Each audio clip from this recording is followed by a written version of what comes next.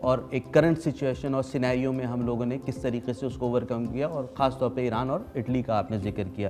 یہ بات تو بالکل کلیئر ہو گئی. اسی کے ساتھ جو منسلک ایک اور سوال ہے ڈاکٹر صاحب کہ ہومیوپیتھک میں وبائی امراض کا علاج کیا کیسے جاتا ہے؟ ہاں، یہ بہت اہم سوال ہے. اس میں ہمارے سسٹم میں، ہماری فلاسفی میں اس کا باقاعدہ ایک پروٹوکول موجود ہے. ٹھیک ہے کہ جب بھی کوئی وبا آتی ہے، یہ شاید آپ کا پروگرام اس کو پوری ڈیٹیل کو تو نہ لے سکے، لیکن میں شارٹلی بتانا چاہوں گا کہ وبا سے متاثرہ بہت سارے لوگوں کی سمٹمز کلیکٹ کی جاتی ہیں. ٹھیک ہے. بہت سارے لوگوں کی. اور پھر چونکہ آپ دیکھتے ہیں یہ اس میں کووڈ میں بھی ایسے ہوا کہ اس میں جب سٹارٹ میں کچھ کیسز آنے شروع ہوئے تو اس میں مختلف سمٹمز کا سیٹ آف سمٹمز مختلف آتے تھے. ایگزیکٹلی. کسی میں پیشنٹس میں ڈائریا آیا ہے، کسی میں نہیں آیا، کسی میں ساتھ فیور بھی آیا ہے ہائی گریڈ اور کسی میں نہیں آیا. تو اس طرح یہ کوئی بھی وبا جب دنیا میں پہلے بھی آتی تھی اور اب بھی آتی ہیں تو پیشنٹس کے مزاج کے حوالے سے یا جو انٹرنل ڈیفنس میکانزم ہے اس کا جو ریئیکشن ہوتا ہے اس ڈیزیز پھیلانے والے ایجنٹ کے خلاف وہ تھوڑا سا ڈیفرنٹ ہوتا ہے. تو چونکہ patient to patient symptoms vary کرتی ہیں، اس لیے پھر بہت سارے پیشنٹس کی سمٹم لے کے ایسی دوا تجویز کی جاتی ہے جو ان کولیکٹیولی تمام سمٹمز کو کنٹرول کرے. ٹھیک ہے. تو وہ دوا جب دی جاتی ہے تو پھر وہ اس کی بہت ہی ایفیکٹو دوا ہوتی ہے جو اس وبا سے متاثرہ تمام لوگوں کو ٹھیک کرنے کی صلاحیت رکھتی ہے. ہومیوپیتھی بیسیکلی ہم جس کو کہہ سکتے ہیں کہ ڈیزائنر بیسڈ کچھ طرح کی چیزیں جس میں ہم کسٹمائزیشن اور سب کا انڈیویجولیٹی کے اوپر ہم جا کے اور پھر اس کا علاج. جی، ڈیزائنر بیس تو اس طرح ہے نا کہ جب بھی کوئی ڈیزیز آتی ہے وہ چینج ہو کے آتی ہے. ایگزیکٹلی. مطلب ابھی جو کووڈ کے بھی آپ دیکھ رہے ہیں ویریئنٹس آ رہے ہیں. جی. اور یہ پاسبلٹی موجود ہے کہ کووڈ سے ملتی جلتی کوئی ایسی چیز نیکسٹ ٹائم آ جائے کہ جس کی سمٹمز یا جس کا جو پیتھوجینیسس ہے انسان کے آرگنزم کو متاثر کرنے کا جو اس کا طریقہ کار ہے وہ ڈیفرنٹ ہو. ٹھیک ہے. تو جب بھی کوئی وبا آئے گی اس کو دوبارہ سے اسٹڈی کرنا پڑے گا اور اس کا ایگزیکٹ میکانزم اور اس کا پیتھوجینیسس دیکھ کے اس کے مطابق پھر میڈیسن سلیکٹ کرنی پڑتی ہے جو ہومیوپیتھی میں اس کا باقاعدہ ایک طریقہ ہے اور پروٹوکول ہے. ٹھیک ہے. ڈاکٹر صاحب یہ کیسے ممکن ہے کہ بیماری ابھی آئی نہیں اور اس کی دوا ہومیوپیتھی میں پہلے سے موجود ہے؟ یہ بہت اچھا کویسچن ہے. یہ صرف وبائی امراض سے متعلق نہیں ہے بلکہ اس کے علاوہ بھی ہومیوپیتھی میں چونکہ دواؤں کے اثرات معلوم کرنے کا ایک زبردست قسم کا سسٹم موجود ہے کہ کوئی بھی ایسی چیز جو دوا بن سکتی ہے جو انسان کے نظام کو آرگنزم کو کسی بھی طریقے سے متاثر کر سکتی ہے، کوئی بھی مرضیاتی چینج باڈی میں لا سکتی ہے، ان کو ہومیوپیتھی میں انسانوں پر آزما کر ان کے تمام ایفیکٹس معلوم کر لیے جاتے ہیں. ٹھیک ہے. تو وبائی امراض جب بھی آتی ہیں ڈیفینیٹلی وہ انسان کو کسی نہ کسی طریقے سے متاثر کرتی ہیں.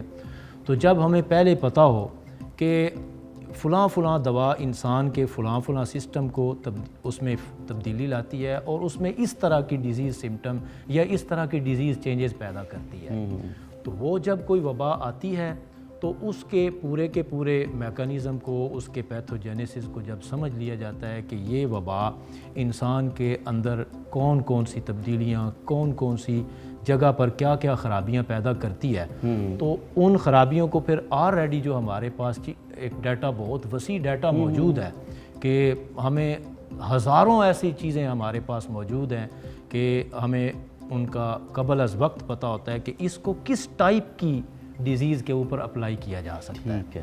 تو جب اس ٹائپ کی ڈیزیز یا اس ٹائپ کی خرابیاں ہمارے سامنے آتی ہیں تو وہ اس کے اوپر بہت اچھے طریقے سے وہ کارگر ثابت ہوتی ہیں دوائیں جو آلریڈی ہمارے پاس پہلے سے موجود ہیں. یہ ایک ہومیوپیتھی کا پلس پوائنٹ ہے. ٹھیک ہے. کہ دوسرے شعبوں میں بیماری آنے کے بعد ان کی دوا تلاش کی جاتی ہے، بنائی جاتی ہے، ڈھونڈی جاتی ہے. جیسے کہ آپ نے دیکھا کہ اس وبا میں بھی یہ مطلب ہے شروع میں کتنا ایک پرابلم بنا کہ ویکسینز وغیرہ کے بھی ویکسین کے علاوہ بھی یعنی کہ کسی نے کوئی دوائی بتائی کوئی اور ان کے سائیڈ ایفیکٹس بھی آئے اور کسی کو پتہ ہی نہیں تھا، لیکن ہومیوپیتھی میں وہ پہلے سے موجود ہیں کہ یہ چیز آرگنزم کو اس طریقے سے جو خرابیاں آتی ہیں ان کو یہ ٹھیک کرنے کی صلاحیت رکھتی ہے. تو وبا کے علاوہ بھی اگر فرض کریں کوئی نئی بیماری دنیا میں آ جاتی ہے تو میں یہ سمجھتا ہوں کہ اس کے لیے ہومیوپیتھی میں دوائی موجود ہوگی. زبردست. یہ لوگوں کے لیے بہت ہی امپورٹنٹ انفارمیشن ہے جو کہ پہنچنی چاہیے. اور اسی کے ساتھ ڈاکٹر صاحب کہ جیسے ہمارے جو مختلف ویریئنٹس ہمارے پاس آ رہے ہیں تو اس میں بہت ساری اموات بھی ہوئی اور تمام بہت سارے ایسے سانحے ہوئے کہ لوگ ایک کے بعد ایک اس میں گزر گئے.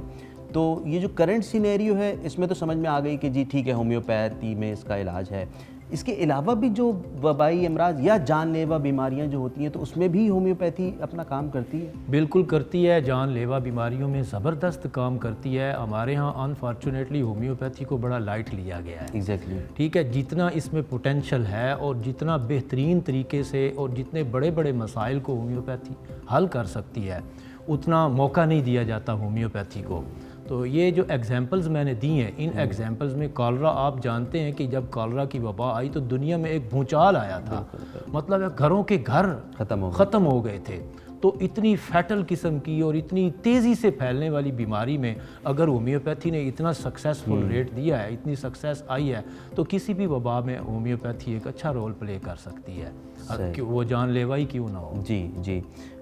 بس اب چونکہ وقت مختصر ہے ڈاکٹر صاحب، سوالات کافی تھے ہمارے پاس. اب میں آخری سوال آپ سے کروں کہ وبائی امراض سے بچاؤ کے لیے ہمیں اور کیا کیا تدابیر اختیار کرنی چاہیے؟ سب سے امپورٹنٹ چیز ہے میرے خیال میں ہماری قوم کو ہی پتہ ہونا چاہیے. جی یہ ایک تو یہ ہے کہ جو گورنمنٹ کی طرف سے یا صحت کے محکمے کی طرف سے جو بھی ایس او پیز مقرر کی جاتی ہیں کسی بھی ڈیزیز کے حوالے سے ان کو فالو کرنا چاہیے.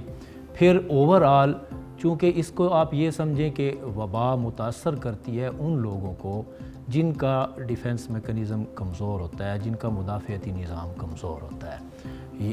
اس وبا میں بھی مطلب ہے جو اب چل رہی ہے جی تو اس میں بھی آپ نے دیکھا ہوگا کہ زیادہ وہی لوگ متاثر ہوئے ہیں جو پہلے سے ویک تھے. صحیح. اور سب سے پہلے وہ لوگ جو زیادہ ویک تھے، جو پہلے ہی کسی بڑی بیماری میں مبتلا تھے. بڑی بیماری میں مبتلا ہونے کا مطلب یہ ہے کہ ڈیفنس میکنزم پہلے ہی کمپرومائزڈ ہے.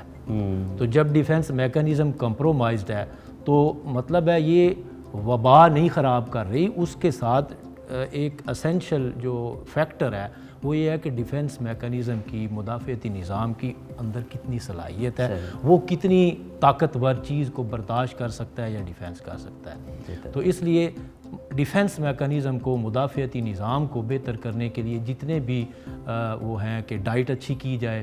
اور ڈائٹ میں بھی بعض لوگ ڈائٹ اچھی کرنے کو سمجھتے ہیں کہ بہت سارا کھایا جائے یا بہت ساری پروٹین لی جائے. تو یہ ایک میں ایڈیشنل آپ کو تھوڑی سی انفارمیشن دوں کہ انسان کے جتنے بھی فزیکل ایکٹیویٹیز ہیں ان میں سب سے زیادہ انرجی کنزیوم ہوتی ہے ڈائجیشن میں. سب سے زیادہ، حتیٰ کہ تیز دوڑنے سے بھی زیادہ. اچھا. ٹھیک ہے. تو ہم اپنے ڈیفنس میکنزم کو سٹرونگ کرنے کے لیے بہت سارا کھائیں یا بھاری بھرکم چیزیں کھائیں، ایسا نہیں ہے. لائٹ ڈائٹ جو آسانی سے ہضم ہو اور صحت مند قسم کی غذائیں ہیں، اس کے ساتھ ایکسرسائز ہے، اور جتنا سٹریس سے بندہ بچ سکتا ہے وہ بچنے کی کوشش کرے. تو وبائی امراض میں صرف اس کی پروٹیکشن کی ضرورت نہیں ہے بلکہ اپنے مدافعتی نظام کو سٹرونگ کرنے کی اور اس کو بہتر کرنے کی بھی بہت ضرورت ہے. بہت شکریہ ڈاکٹر صاحب. مختصر وقت میں کوشش کی آپ نے بہت ساری چیزیں ہمارے ناظرین تک پہنچے، اور انشاءاللہ ہم آپ کو مدعو کرتے رہیں گے اپنے اس پروگرام میں اور آپ سے فائدہ اٹھاتے رہیں گے. ناظرین، اس کے ساتھ ہی ہومیو آن لائن کا وقت اپنے اختتام کو پہنچتا ہے، اور ہمیں خوشی ہے کہ شعبہ جرمنی کی جانب سے جو پروگرام ہم نے آج پیش کیا وہ آپ سراہتے بھی ہیں، اور آج کا بھی پروگرام آپ کو پسند آیا ہوگا. شعبے کی یہ کاوش بنیادی طور پر ایک سوشل سروس ہے جس کا مقصد صحت و علاج کے متعلق مستند معلومات اور آگاہی فراہم کرنا ہے.